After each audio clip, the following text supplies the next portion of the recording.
Bom dia, terceiro ano, tudo bem com vocês? Como passaram a semana? Como foram as provas? Tudo certo? Hoje vamos continuar então aí a nossa linha do tempo da arte, tá? Na última aula conhecemos aí dois estilos, né? O Renascimento e o Gótico. Só que hoje vamos voltar aí então um pouquinho, falar um pouquinho do movimento barroco, né? E um outro movimento que veio depois do barroco, inspirado, né, do barroco, tanto é que tem uns traços ainda do estilo barroco, tá? Que é o rococó, ok? Então veio o barroco e depois o rococó. Por isso que eu já falei novamente do barroco agora, tá bom? Então vou compartilhar a tela. Só um minutinho.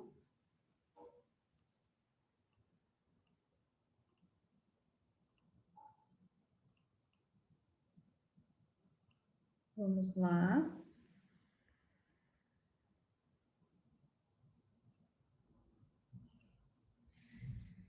Então, o rococó, ele é o oposto do barroco, porém ele foi inspirado, né, nesse estilo, né, no barroco para ser criado, tá? Então, o rococó, ele é um estilo totalmente alegre, né, totalmente delicado. E aí ele vem com muito frufruzinho, né? É um estilo que tem muitos detalhes, tá? Vamos lá, bem-vindos, quem está entrando agora. Estou falando sobre o movimento de hoje, que é o rococó, tá? Ele é um movimento que ele vem após o estilo barroco, ok? Bom dia, Eloá, tudo bem? Bom dia, Diogo. Então, vamos lá. Olha, o rococó, então, é um estilo mais alegre, mais elegante. Ele não é mais um movimento, né, que tem a ver com a igreja, como era lá no barroco, e sim com reis e as rainhas, tá? Então, se eles acharam que a igreja poderia fazer a arte, por que então os reis e as rainhas também não podiam? Então, criaram-se esse estilo, assim, tão alegre, tá? Vocês vão ver que tem algumas características aí do rococó, né, que vocês vão lembrar como que eram as casas decoradas antigamente, né? Tem a ver com esse estilo aí, tá? Então, o rococó é um novo estilo artístico de 1720 a 1760, né? Então, é o gosto da alta sociedade aristocrática e a burguesia, né? Então, é o estilo aí dos reis e das rainhas, tá? O movimento que eles criaram. Então, um movimento artístico que radiou de França para o resto da Europa, né? Ele nasceu aí na França, mas outros países aderiram a este movimento, tá bom? Então, olha aí. Como que nasceu, então, esse estilo? Vou contar para vocês. Naquela época, tá? Quando foi criada aí o rococó, tá? Mais ou menos 1715 a 1720, né? O Luís XIV era quem comandava, né, a França. Só que ele faleceu. E aí, o que aconteceu? Ele não deixou um herdeiro, né, já perto, de parentesco perto, para assumir o poder. Então, quem poderia assumir era o Luís XV, que era seu bisneto, tá? Só que ele era menor de idade naquela época, então ele não poderia assumir. Então entrou um período de regência, tá?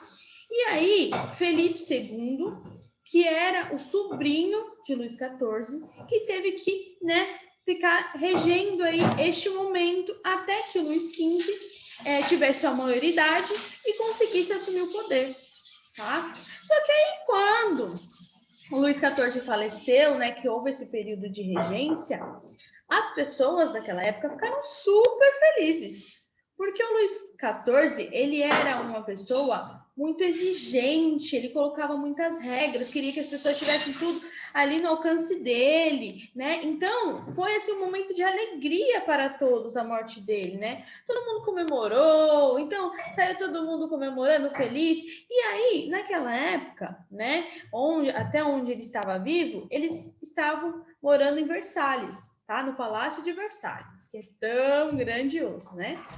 Só que depois que ele faleceu, todo mundo mudou para Paris, tá? E foi aí onde, né, se sentiram livres para fazer o que queria, né? Beleza. Depois passou esse período aí de regência, né, que Felipe II estava regendo.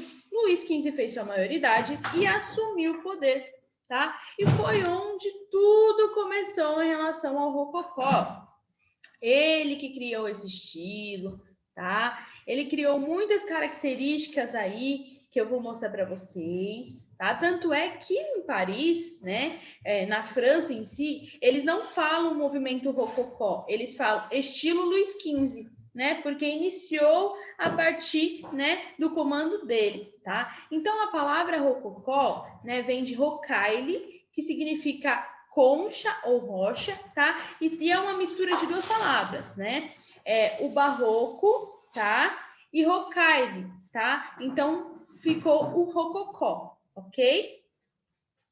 Então, esteticamente, tem um espírito tolerante, crítico e irreverente, intimista e individualista, que caracteriza o homem deste tempo. Então, fugia das imposições da igreja, das academias, defendia então a criatividade pessoal, a excentricidade, a improvisação e os prazeres da vida, né? Falando em prazeres da vida, tem uma teoria, né, que falam que o rococó é a arte do prazer, né, voltada para o bem-estar das pessoas, para a felicidade das pessoas.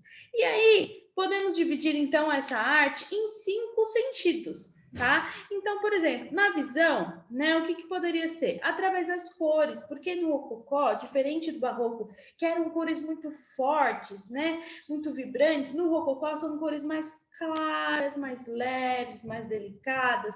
Então, rosinha claro, azul claro, né? Tons pastéis, o branco, tá? Tem um contraste muito grande com o barroco.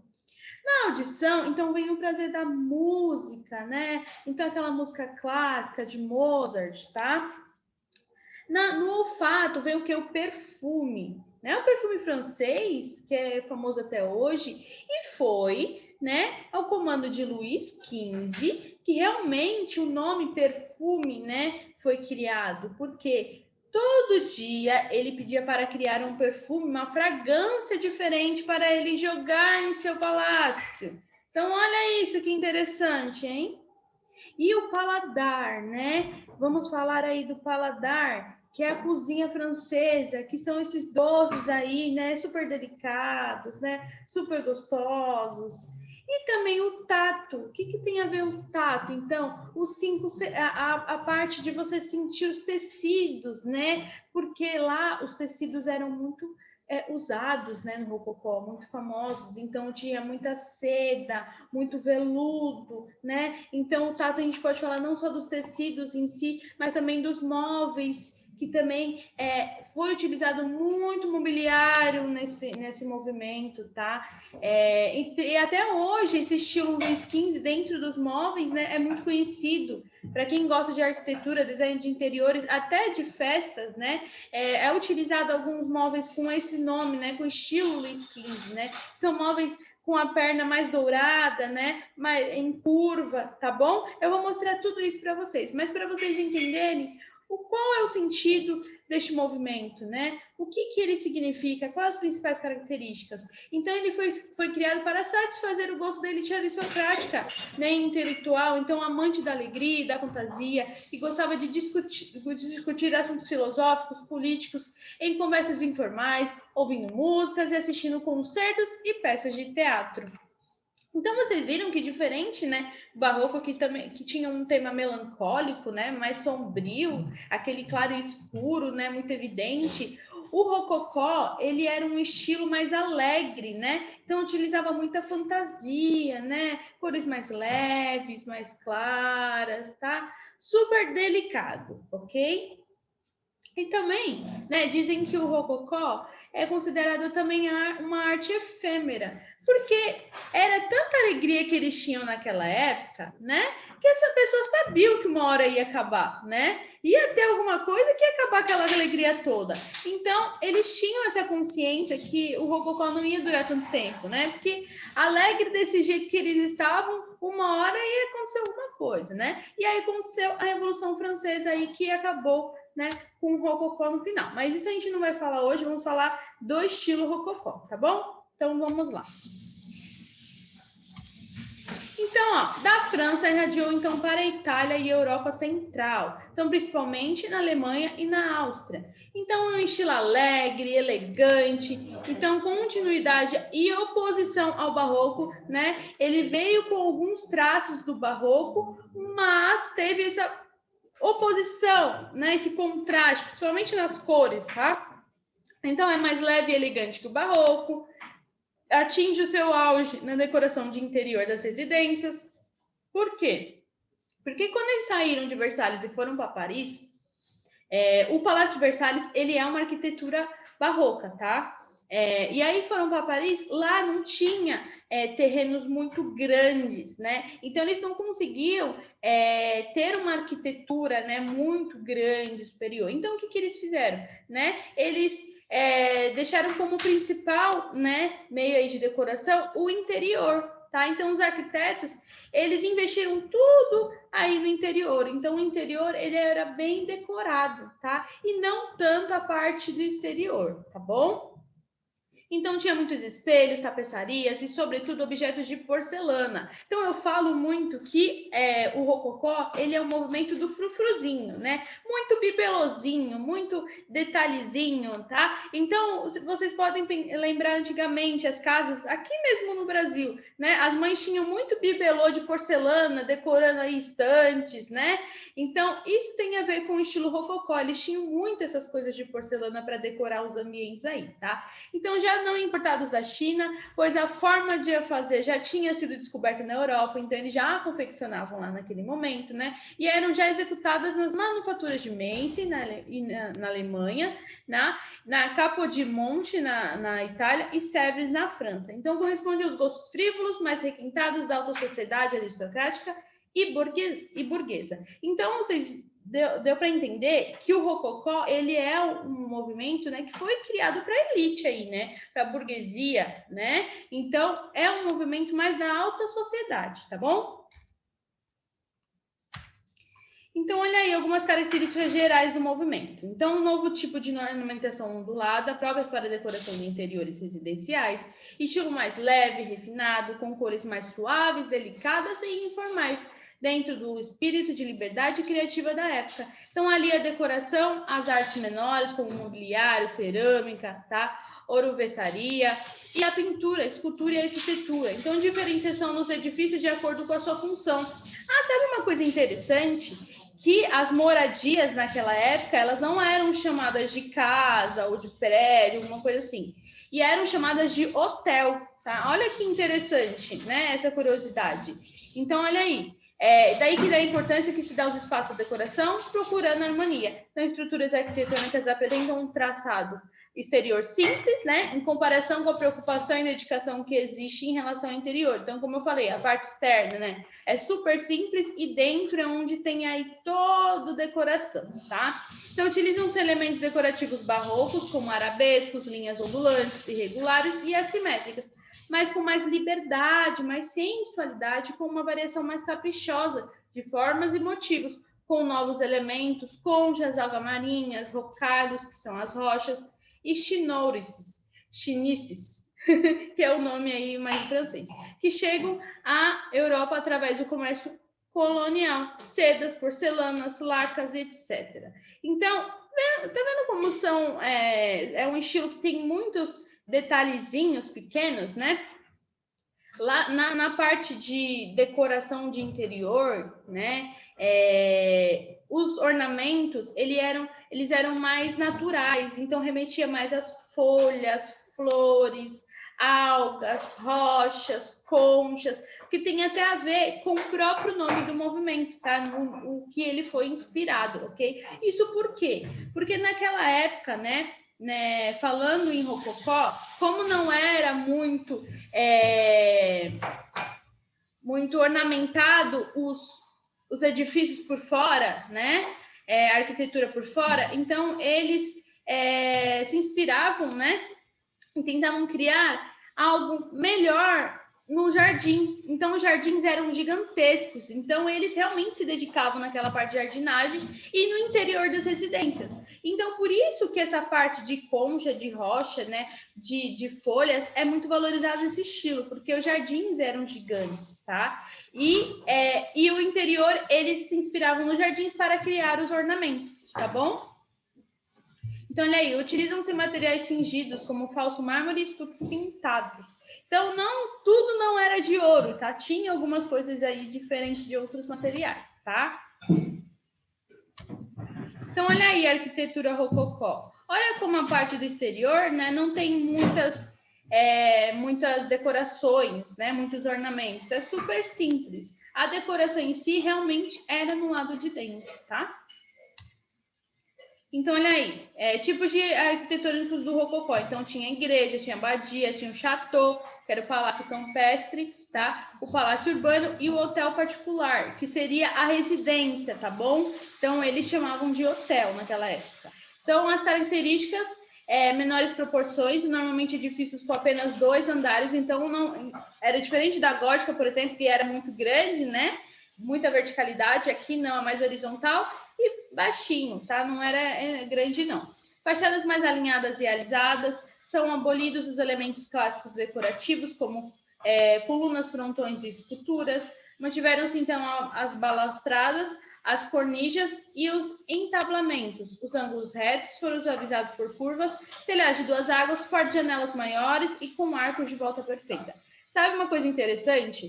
Que lá no Palácio de Versalhes, né, ele é estilo rococó, estilo barroco. Só que quando o Luís XIV faleceu, que todo mundo mudou para Paris, né? Assim que Luís XV assumiu que voltou a morar no Palácio de Versalhes, ele começou a modificar os ambientes do palácio para o estilo rococó.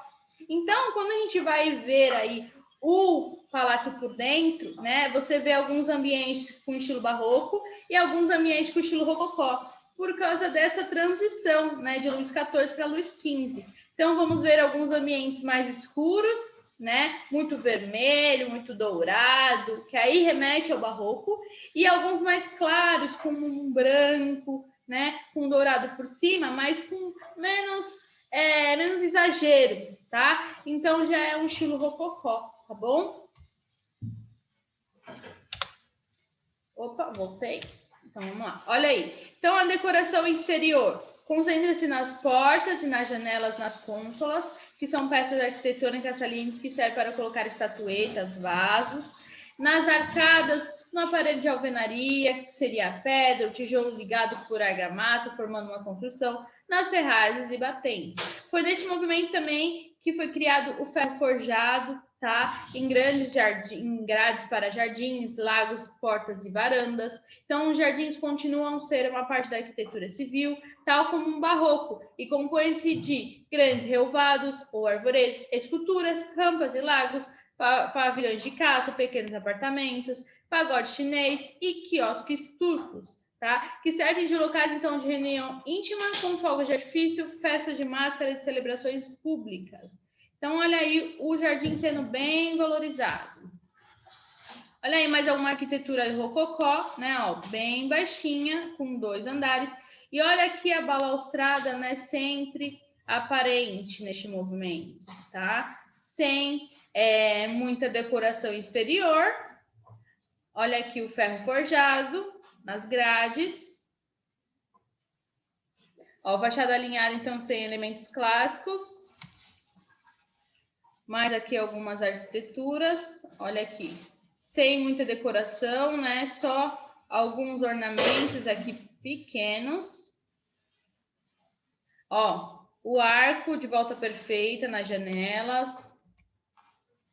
Olha aqui, telhado 2 águas, balaustrada novamente, o revaldo com pequenas árvores. Olha aqui, o gigantesco jardim. Olha o tamanho do jardim até chegar no palácio, né? Você cansa só de andar pelo jardim para chegar no palácio, de tão grande que ele é. Olha aqui que interessante. Jardins com lagos, esculturas e arvoredos, sempre com 2 pisos e a balaustrada. Ó, aqui é o Palácio de Sanssouci e Residência Zurburg. Olha aí, mais alguns exemplos da arquitetura. Ó, estrutura de apoio de plantas em ferro forjado, Templo da Amizade, pavilhão de chá chinês, mais um palácio, Palácio de Queluz. Então, olha aí a parte do interior, né, que foi tão importante nessa época. Então, o salão principal é o centro das dependências, à volta do qual algumas salas secundárias e a escadaria para o andar superior, onde ficam as divisões privadas dos donos da casa. Então, as divisões são baixas, pequenas, independentes e arredondadas, e com pavimento parquet, iluminadas pelas portas-janelas, pelos vários espelhos e pelos candeeiros ilustres. Olha aqui como no interior, né, ele é mais claro, não tem muitas cores, né, vibrantes como lá no rococó ou no barroco. Olha aqui, ó. Então você consegue ver locais vazios, né? Quando a gente utiliza uma cor clara como o branco, né? É como se desse para respirar nesses locais. Então tem aqui os dourados, mas você vê alguns espaços vazios, ó. Então fica um ar mais delicado, né, no ambiente. Então, olha aí, as decorações das divisões é feita com diferentes tipos de móveis, são cômodas, computadores, escrivaninhas, grandes relógios, poltronas, canapés, então em madeiras preciosas, envernizadas com incrustações de madrepérola, lacas e bronze, então em cima deles eram colocados bibelôs de prata e de porcelana. Olha aí os bibelôzinhos, né, que eu falei, que foi muito valorizado nessa época e foi criado, né, nessa época. E olha os móveis, né, em estilo Luís XV. Olha aqui as pernas, né, dos móveis aí bem curvadas, né, tudo em dourado. Olha que bonito, quanta ornamentação. Quem já foi, né, em algumas festas de casamento, né, alguns aniversários, hoje em dia está muito em alta esse tipo de móveis até em festas, tá? Então, as paredes também são cobertas de decoração com cores claras, misturando-se com dourado e prateado das molduras das telas, tapeçarias, frescos e relevos. Então, os cantos e os limites das paredes aparecem totalmente sob essa decoração imensa e pela utilização dos sofitos, que são superfícies curvas que ligam o teto às paredes. Olha aí que interessante, hein?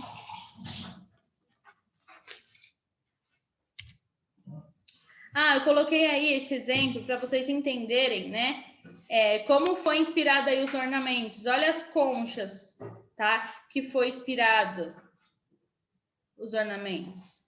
Então dá para ver, né, que todo ornamento rococó, ele tá inspirado nessa parte mais natural, né? Em conchas, em flores, em folhas, tá? Tem alguns instrumentos também musicais, porque tem a ver com o prazer da vida, né? Então eles querem representar alguns símbolos aí que dá prazer para as pessoas naquela época, tá? Então por isso que tem vários ornamentos aí diferentes, tá bom?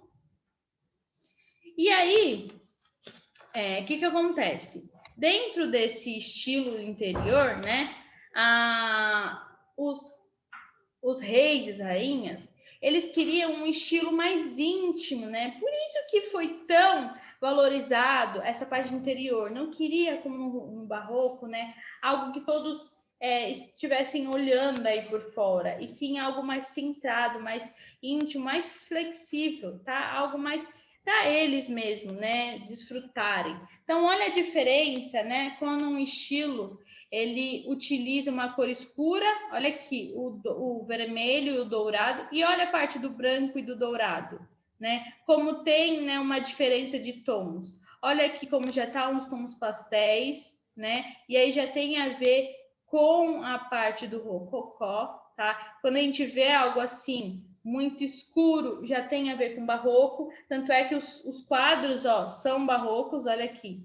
o estilo, né, no claro e o escuro, tá bom? Então, tem locais, né, alguns palácios que tem alguns ambientes barroco e tem alguns rococó, porque teve essa transição entre os dois movimentos, né? Essa mistura aí, né? Um foi Luís XIV, outro foi Luís XV. Então, essa transição deu uma misturada aí nos ambientes também, tá? Alguns gostavam do estilo mais barroco, outros já aderiram mais ao rococó, tá? Então, teve essa transição toda aí, tá bom? Olha aí, estilo rococó, como é um ambiente, né, mais claro, mais delicado, né?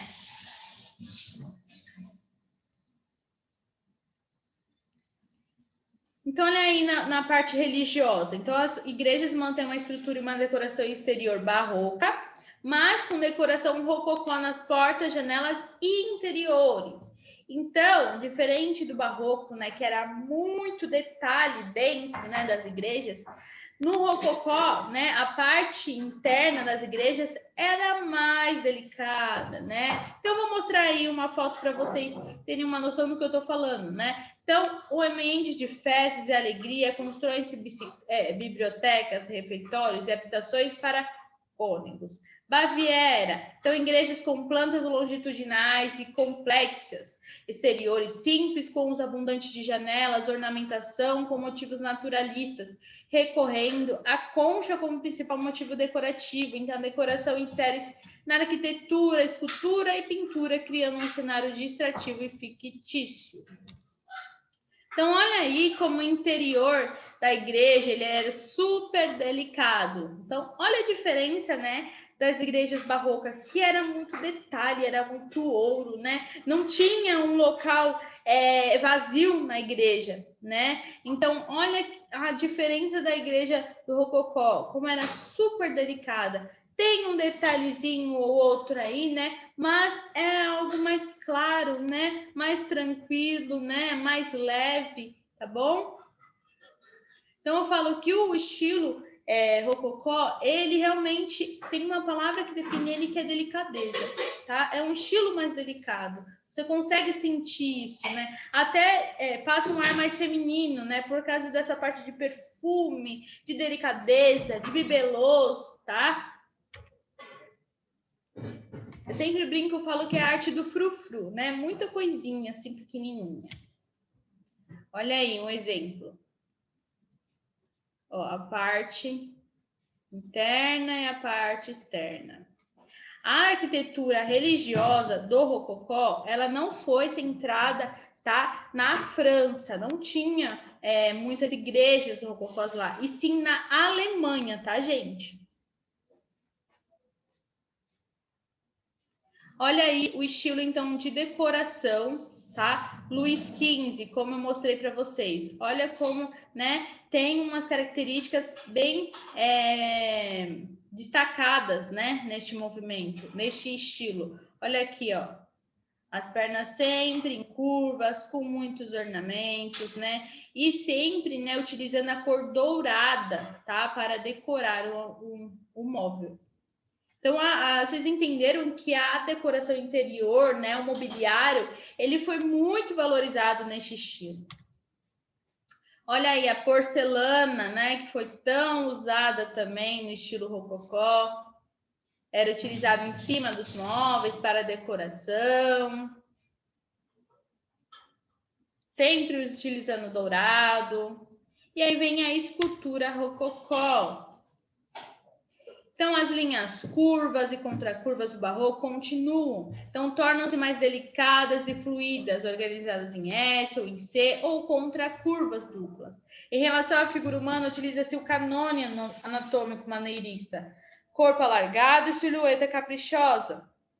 Mas dão leveza e graciosidade aos gestos, atitudes e posições, sendo sempre, de certa forma, galantes, cortesãos e muito elegantes. Então, os grupos escultóricos, em que as composições têm movimento e ritmo, no sentido cênico, faz o enquadramento da escultura como cenário a ela destinado. Então, é uma escultura, né, que ela é bem elegante, bem delicada e mostra também aí essa sensação de movimento, né? Eles valorizavam muito os tecidos, então olha os traços aqui, ó, mostrando o tecido, né? Olha aqui os detalhes no tecido, tá? Eles valorizavam mais aí a parte, né, do vestuário do que a própria figura humana.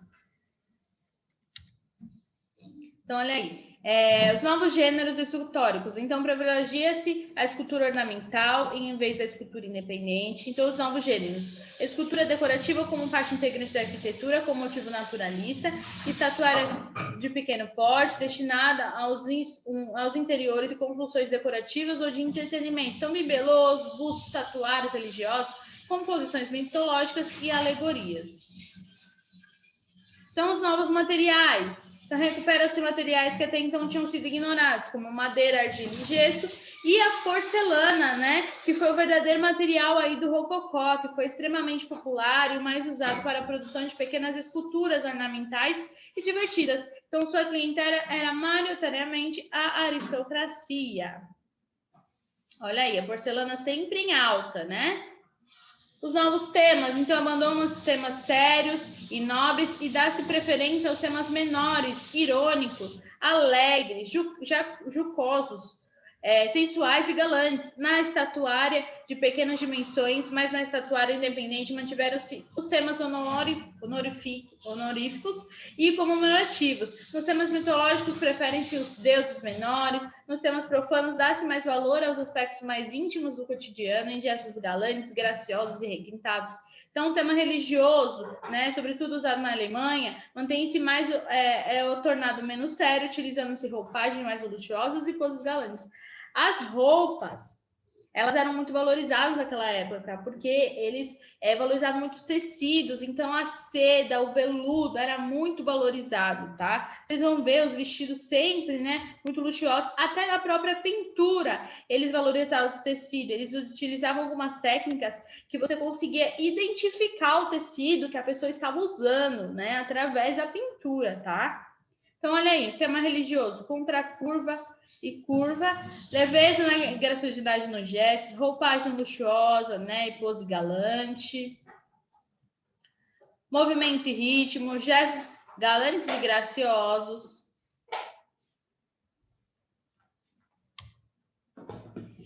Então, a porcelana exibia estatuária de pequeno porte, destinada a decorar interiores em temas sensuais, jocosos e galantes. Olha aí.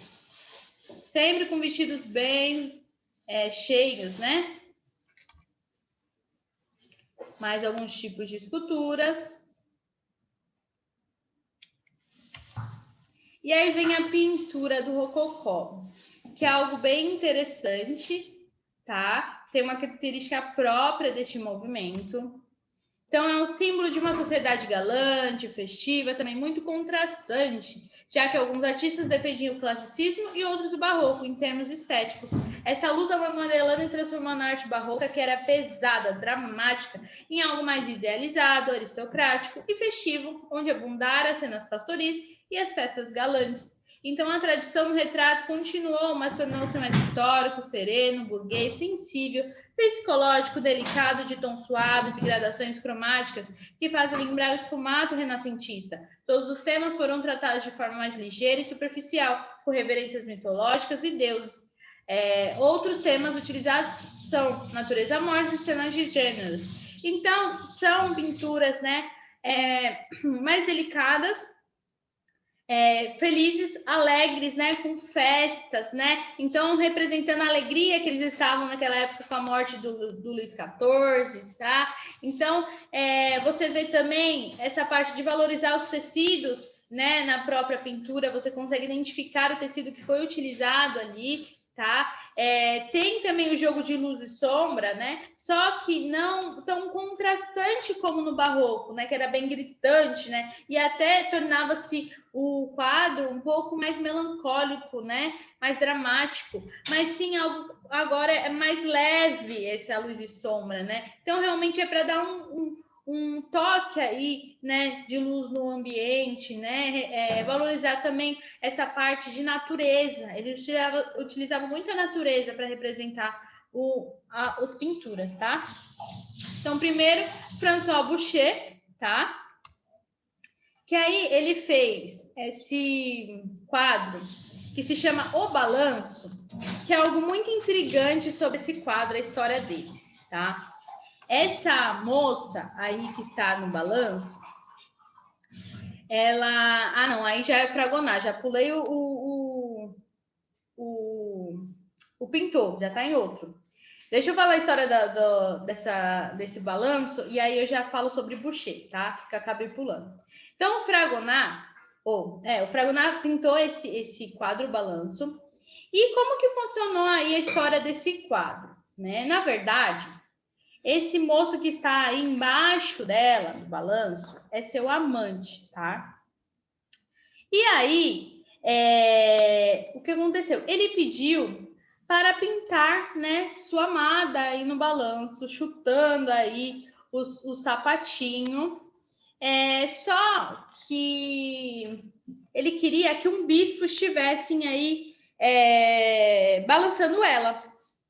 Quando chegou em Fragonard esse pedido, ele não quis representar um bispo balançando ela. E sim, ele representa um homem mais velho, né? Que dizem até ser o seu marido, tá? Que está balançando ela. E aí vocês estão vendo que aí tá um cupido com a mão, né? Na boca aí, fazendo silêncio. Porque tem um cachorrinho aqui, ó, que está latindo. Então, qual é a teoria sobre o quadro, né? Que ele pintou o marido da moça balançando. O amante dela está aqui escondido aqui no arbusto, né? E já está numa visão privilegiada vendo as pernas da moça, né? E aqui está o cupido pedindo silêncio para o cachorrinho que está latindo, porque senão o marido vai descobrir que o amante está aqui. Olha que história, né? Desse quadro. Então, é algo bem intrigante aí que remete aí este quadro desse balanço, né? E aí, olha que ela chutando o sapatinho como se tivesse, né, para jogar aí no cupido, né? Então, é algo bem intrigante aí pela história deste sapatinho, tá? Olha aqui outro quadro de Fragonard. Sempre, né, com cores mais pastéis, com cores mais claras, tá? Mais delicada. Aí é de Jean-Baptiste Simeon Jardim, que ele representava mais a natureza morta. E, ó, os traços dele já puxa mais para o barroco, né? Mas também ele foi do estilo rococó. O ator, que também é muito importante, foi um dos mais famosos naquela época, tá? O autor pintou cenas de gêneros, mitologia e festas galantes com uma certa teatralidade do rococó, mas ainda com influência barroca. Então tem ainda o claro e o escuro, mas não tão dominante quanto, né, naquela época. E o ator, ele era considerado, né, o pintor das festas galantes. Por quê? Ele pintava muitos quadros com festas, né? Ele utilizava muita fantasia, tá? Damas bem arrumadas, representando muito aí as pessoas usando a seda que era utilizada naquela época. Então, tinha a existência de sonhos, tá bom?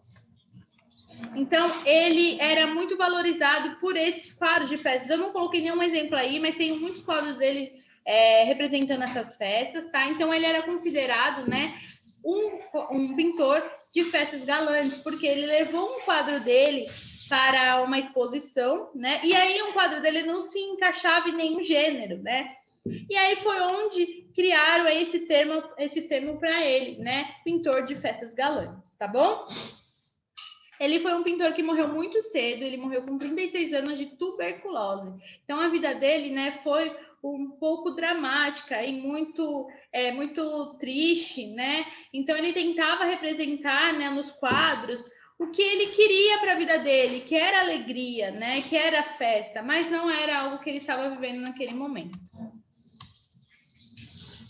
Aqui vem Canaletto, pintor requintado e subtil, minucioso, puro e sombrio, destaca-se o tratamento da luminosidade nas suas paisagens. Francesco Guardin pintou paisagens imaginárias, onde mistura o real e o surreal, arquitetura e fantasia, e já pintura com uma cor e luminosidade quase impressionista. William Hogarth Demonstra a ligação ao rococó, na harmonia, nas figuras, na utilização de curvas. Em S, Joshua Reynolds, retratista do estilo delicado, combina mitologia com a elegância clássica e o retrato coletivo. Thomas Borogold, não sei falar em francês não. Retratista e paisagista, pinta com cores delicadas e sensibilidade. Eu tento aqui, né? Mas é difícil.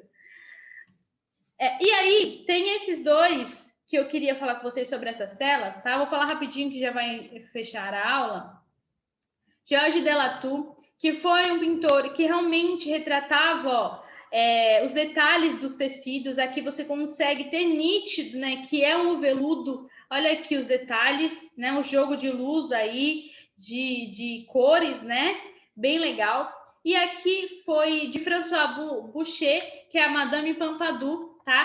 Que era amante de Louis XV naquela época. E aí ele encomendou, né, os quadros aí. E foi a sua maior modelo, né? François Boucher utilizou a Madame Pompadour para fazer vários quadros, tá? E olha como também valoriza aqui o tecido. Olha como dá para ver, né? O tecido bem esvoaçante, as bochechas bem cor-de-rosa, né? Um quadro bem delicado. E ele fez uma sequência de quadros dela, né? Que representava as 4 estações. Então tinha no verão, primavera, outono e inverno. É bem interessante essa característica aí dos quadros de Madame Pompadour, tá bom? Eu vou ficando por aqui, porque senão tem mais coisa para falar, mas não vai dar tempo. Semana que vem eu continuo aí o estilo rococó, tá bom? Espero que tenham gostado da aula, gente, e até semana que vem. Um beijo. Tchau, tchau.